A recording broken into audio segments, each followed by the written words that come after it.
Ngayon yan, salamin yan, yung butas na. Oh, ito salamin yan, yung design. Yung oo, para pag umupo ka dito, kita mo yung mga tao. Ang kinagandahan sa GMC mga kababayan, kahit wala sa plano, pwede kayong mag-add. Kung sakaling nalilitan kayo sa tiris na papagawa ninyo, makiusap lang kayo kay Sir Marlo, Sir Jomar at kay Architect. Pagbibigyan po kayo. Ito po yung terrace. Talagang sa harap po, ito po yung harap. Ito po kasi yung ano eh. Oo. Ang lawak. Lawak yung terrace. Para pag dito, upo ka dito, meron kang banking-banking, yung ganyan. Ito po yung parking area.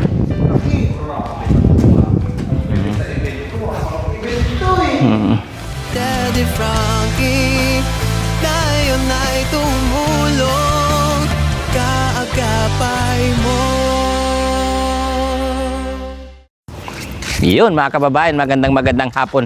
Update sa ginagawang bahay ni Daddy Frankie Official yan. Silipin natin kung gaano kaganda. Pero hindi pa yan tapos mga kababayan, kaya update lang. Tara, samahan nyo ko. Ayan. Sa lahat po ng nagmamahal sa Team Daddy Frankie. Yan, lalong-lalo na ang ating founder na si Daddy Frankie Official. Sa lahat po ng mga kababayan natin na laging nakasubaybay sa mga videos ni Daddy Frankie Official. Siyempre, sama nyo na rin ang team. Yan. Tara, silipin natin. Laki ng bahay mga kababayan. Kagaya ng mga dati kasi pag may bisita si Daddy Frankie, wala pong matutuluyan. Kaya ang ginawa yun, nagpagawa siya ng bahay para pag may mga bisita ay may tutulugan. Uy, may mga bisita tayo. Nandito si Bantay, oh. Ayan. Pilipin natin. Andito na yung mga tiles. Yun, oh. Ayan. Mga kababayan, ito ang bahay na to ay GMC po ang gumagawa. Ayan. Hindi na namin masyadong na-update, pero masasabi ko, ang pundasyon nito ay napakatibay. Mamangha po kayo sa mga bakal na ginamit at yung mga tawag dito, yung sa ilalim, ang lalaking bakal mga kababayan, kaya nakasigurado po kayo tibay ng paggawa. May tiles na. O ito, tiles kakabit. Yan. Ito po yung CR, dining area, kitchen area. And master bedroom. Yan. Ito po yung master bedroom. Yan, may sariling CR. Yan. Tawag diyan, may aparador. Kung ano-ano.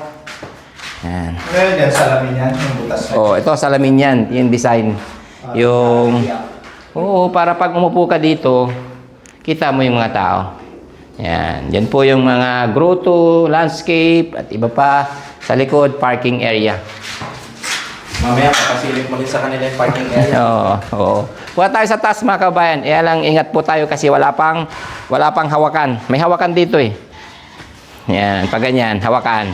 Ito po ay salamin yan. Decorate po ng GMC. Pero makikita nyo na lang kung gaano kaganda pag natapos to. Yan, GMC. Yan.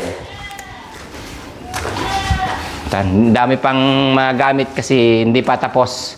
Sana malapit nang matapos. Oh, tingnan nyo dito mga kabayan kung gaano kahangin. Yan. Salamin na naman to. Salamin din yan. Salamin din po to. Yan po yung CR. Yan, malaki. Ito yung terrace. Yan. Ang kinagandahan sa GMC mga kababayan, kahit wala sa plano, pwede kayong mag-add. Kung sakaling nalilitan kayo sa tiris na papagawa ninyo, makiusap lang kayo kay Sir Marlo, Sir Jomar at kay Architect. Pagbibigyan po kayo. Yan. Free lang po yan. Dinagdag na lang kahit wala sa kontrata. Pero mayroon ditong talagang nakalagay na tiris pero maliit. Kaya medyo sabi namin ni Daddy Frankie, pag umupo sakto lang. Kaya ang ginawa, pinalakihan. Yun, pumayag naman ng GMC. Kaya yun, ginawa. Wala pong add payment yan. Ganyan po kabait ang GMC. Salamin na naman yan. O yung salamin yung baba. Yan, kasi may grilling. Ito, salamin. O salamin. Saan ang room mo dito? Titingnan natin kung anong ibibigay ni Daddy Frankie. Yan, tingnan natin dito. Hindi, siyempre, bunsong kapatid, ganyan talaga mahal na mahal niya. Oo. Oh, ito yung mga kwarto. Oo. Ito po yung parking. Oo. Ito po yung salamin. Salamin. May wagang salamin. Kapag na-stress ka, may gamot dyan. Dumungaw ka lang dyan. Kung napoproblema ka, dumungaw ka sa bintana, tumingin ka sa malayo, mawawala yung stress mo, problema mo. Yun. CR, room, kung sinong mga bisita. Ito po yung terrace. Talagang sa harap po, ito po yung harap. Ito po kasi yung ano eh. Oo. Ang lawak. Lawak yung terrace. Para pag dito, upo ka dito, meron kang banking, yung ganyan. Oo. Rocking chair. Yung rocking chair tawag doon. Paano? Yung ganito. Tumba-tumba. Tumba-tumba. Ayan. Galing mo tumba-tumba. Ganon yun. Eh, siyempre, alangan na, gano'n ko dyan, walang upuan. Ulit nga. Huwag na. Nagustuhan ko ah. Hindi, dito naman pwede ka rin magtumba-tumba dito, ganyan. Galing nga. Babaan pa nga. Ah, Galing nga. babaan. Ganyan. Uy. Paano ba? Hindi, yung ganito, ganyan. Eh, ba naman yung iniisip ninyo eh. Hindi. Matuwa lang kami sa ganun. Oo, kasi pag yung chair, ganyan yan. Yung tumba-tumba. Oo. Subukan mo rin magtumba-tumba, Bustax. Yan, mga kababayan, mahangin, kaya maganda. Yan, ganyan po. May mga nakaabang ng mga wire. Yan. Medyo makalat pa mga kababayan kasi hindi pa tapos. Ganyan po kalinis, kaganda. Tara, sana matapos na. Pray tayo kay God, pasalamat tayo dahil may mga ganitong biyaya. Dahil sa kasipagan ni Daddy Frankie ay unti-unting natutupad ang mga pangarap. Ayan. Kaya una-una natin magpasalamat sa ating Panginoon sa lahat po ng biyaya na ipinagkakalob sa atin. Huwag nating kalimutan lagi ang ating mahal na Panginoon. At syempre, yung mga mahal natin sa buhay na laging nakasuporta sa atin. Na sila rin yung dahilan kung bakit natutupad yung mga pangarap natin sa buhay. Yan. Ito po yung parking area.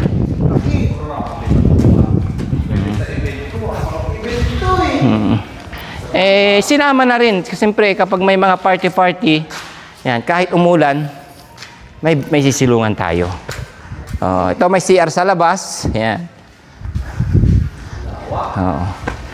Tas, Kami CR pa ulit sa labas. CR sa labas. Tas ito. Kailangan pa rin. Kasi pag may customer, may bisita tayo dito sa labas, hindi na papasok sa loob. Dito na agad sa labas may CR para ready na agad.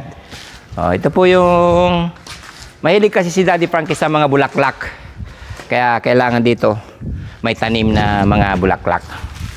Ayan. Yung favorite niya, bugambilya. Bugambilya. Saka kalachuchi, sabi ni Kuya Oliver. Kung gusto mo rin magugas dito, yan, may mga posit na yan. Ganyan po. Yan. Di ba? Anong gagawin dito sa kabila? Yan, ano lang, taniman ng balatong. Mais, ang palaya, ganun. Yan. May mga ano pa dyan. Ito po yung Bermuda grass. Yan. Bermuda grass? Dito para, pwede tayong umupo. Ganyan. Pagpalibot yan, hanggang doon. Kasi ito yung gruto natin, yung napakahalaga sa bahay natin. Siyempre sa altar, mayroon yan. May altar din yan, dito rin. Mayroon din sa labas. Ginagawang gruto. Papakita mo na ngayon yan? Ay, ipakita na natin. Ito po ay gawa din naman ng aking pinsan na si Mary Ann Semena. Ay, hindi na pala Semena kasi may ano na. Yan. Wow. Gawa nila ni Anto saka si RJ. Yan. Ito yung design. Ito yung design nila, Yan. Naharangan nila kasi pag mainit. Hindi pa tapos. Yan. Silipin mo kung yan. Yun. Bukod dyan, meron pang isa mga kababayan. Papasilip din natin para sabay-sabay na. Para maging inspirasyon lang tayo sa iba. Yan mga kababayan, ito po ay hindi basta pasasalamat sa lahat ng ating mga naabot sa buhay. Ito ay na-update namin para maging inspire yung iba na kahit gaano kahirap, hindi tayo sumusuko sa hamon ng buhay. Yan, wag po tayo laging yung nahirap, kahit sabihin niya, nahirap na ako, tama na. Hindi po. Malapit na, isang hakbang na lang. Yun ang lagi nating isipin. Sa tuwing tayo nadadapa, ang isipin natin ay malapit na tayong magtagumpay. Laban pa. Ganun lagi nating isipin para makamtan natin yung mga pinapangarap natin. Huwag tayong susuko hanggat may hininga. Yan, ito. Silipin din natin mga kabayan. Lapit na rin to. Kay Daddy Frankie din. Oo, kay Daddy Frankie din. Ito po rin yung parking. Yan. Ito rin mga may mga tiles. Ay, nakabit na rin yung tiles. Oh, ito. Oh, di ba? Ganito kabilis. Ito rin yung tawag dito. Dining. Kasi ilan lang kwarto nito, Bustax, kaya paggawa siya ulit doon sa harap. Siyempre. Ito yung finish niya pag yan. Ito yung ito na naman yung master bedroom din to. Yan. Ito yung kitchen area. Yan. Ito yung sa likod, paggawa niyo landscape din. Tiles. Idea nila sa tiles. Pahaba. Pahaba. Tsaka hindi siya dumihin na. Parang kahoy yung looks niya. Isang ano lang yan. Chung, chung, chung, chung, chung. Okay na yan. Doon ako nagbibilib kasi hindi 27 eh. Yung Bakit si Daddy Frankie, dalawang bahay yung pinapa. alam mo, mapagmahal Bustax kasi pag gusto niya, pag may bisita, lahat makakaiga sa maayos na higaan. Kaya pala dalawa, ano? Yan. Ay, ingat kayo, wala pang hawakan to. Oh. Matumba kayo dyan. Oo. Wow, may tiles na rin. Oh, may tiles. tiles niya dito sa taas. Oh, iba yung tiles niya sa taas. Galing. Ang hangin, tinan mo. Ito pa salamin din, oh. Yan. Eh, kita mo. Yan, mga kabukiran. Kung gaano kaganda ang kabukiran pag nagberde na lahat yan. Diyan mo makikita yung green na green. May mga neighborhood po tayo dito. Na mararamdaman ninyo mga kababayan kasi maririnig niyo yung hangin na dumadampi sa ating katawan. Laspas na Oo. Tingnan natin yung master bedroom. Ito, yun. Ganito kalaki. Oo. Grabe yung master bedroom. Parang isang bahay na. Ito po, kaya nilakihan niya. Kasi, hindi lang ano to kasi alam mo to, Bustax. May isang pamilya na hindi naman kasi magkakahiwalay, di ba? Pwede mo lagyan ng dalawang kama, yan, magkakasama. Ano pa, may nagpunta ditong bisita na may mga ano, di ba? Magkakasama sila. Ito yung terrace, yan. Nakikita, yan. Natapos na kaya ito, Boss David, kakaakyat pa kami dito. Oo, syempre, kayo yung mga unang makakaakyat dito, Bustax. Lahat po ng team. Ito ay tagumpay lahat po ng Team Daddy Frankie at ang sa ating mga minamahal sa buhay.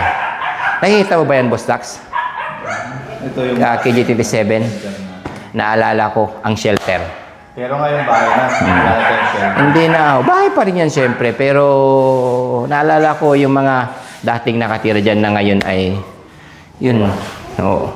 Pero hindi kita nang patapos po siya eh. Parang gusto ko yun eh. Ha? Gusto ko yun. Ang laki. Malakayo na tayo. Pero ang laki niya. Kaya nga. Yung bahay niyang isa doon. Eh, alam mo, iba rin yung taste kasi ni Daddy Frankie. Magkaiba to. Pero nakakapagtaka lang talaga. Nagdalawa yung pinagawa. Bustax, alam mo kasi, hindi naman kailangan sabihin lahat ni Daddy Frankie yung mga plano niya, di ba? Lahat tayo kasi may mga plano na hindi na natin pwedeng sabihin or etc. Yan. Ito yung room na isa. Malaki rin to. Laki din. Dito na lang ako. CR. Alam mo, KJ, pangit ang nag-iisa. Maganda may magkakasama. Yes. Yan. May tiles na rin yung CR. Oh, yung CR. Galing lang option ng ano. Idea din Daddy Frankie yan. Oo. Yung mga choice ng tiles. Oo, 20 years old. Oo. Galing no. Salamin din to. Oo. Oh, yan, yung grills. Kaabang. Hindi pa kasi tapos to mga kabayan. Ano sila. Kaya ganito, hindi pa tapos to. Masasabi lang namin Boss JB ni KG, sana all. Alam mo kasi Boss Tak, sasabihin ko sa iyo to. ang pagpapagawa ng bahay na to ay hindi nanggaling sa vlog. Galing po ito sa mga deliver na wala pang pandemic, ay talagang doon mo makikita yung pagod at hirap ng pagdi-deliver sa lahat po ng mga restaurant na dinideliver namin sa Manila, sa Makati. Kumbaga negosyo. Negosyo na po. Matagal na pong nakaplano to. Kaya nagsasabi na si Daddy Frankie ay mayaman. Hindi po mayaman.